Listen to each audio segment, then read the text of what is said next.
You're speaking. Yes. You're sponsoring. Retreats. Right, retreats. But that didn't just happen. So walk me back. You said something about, I didn't meet my biological father until I was 40.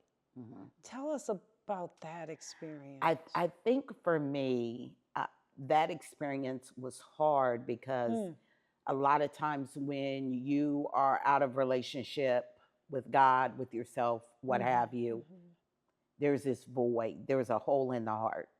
And for me, I had two holes in my heart. One is the one that I wasn't filling with my higher power, who is Jesus Christ. The other hole was the fact that there was a man that lived in the same town as me, and my relatives, my aunts, uncles, and my cousins were all there, and that I was not ever really accepted into the family until years later. And you knew that your father that you were living with was not your biological father. Absolutely, but Okay. I never called him stepdad. Okay. My sisters are my sisters, my brother were my brother.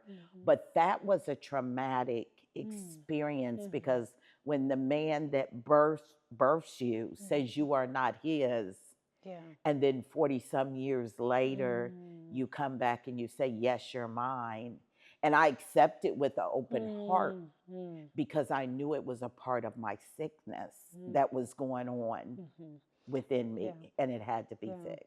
How did that impact you, knowing that you had a birth father, and he was close by, but you didn't have that relationship? So how did that impact your relationships? How did that impact how you felt about yourself?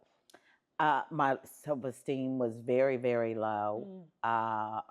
I was upset for the way I felt like my mom had been treated. So I was defensive, heartbroken, frustrated.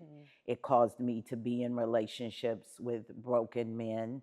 You know, if you're broken, you're going to be with people who are broken. And it's an everyday battle. I think people don't understand that no matter what pedestal you're on, those things you're going to have to deal with, and they can haunt you. So it really destroyed my self-esteem, my sense of what I noticed a relationship was.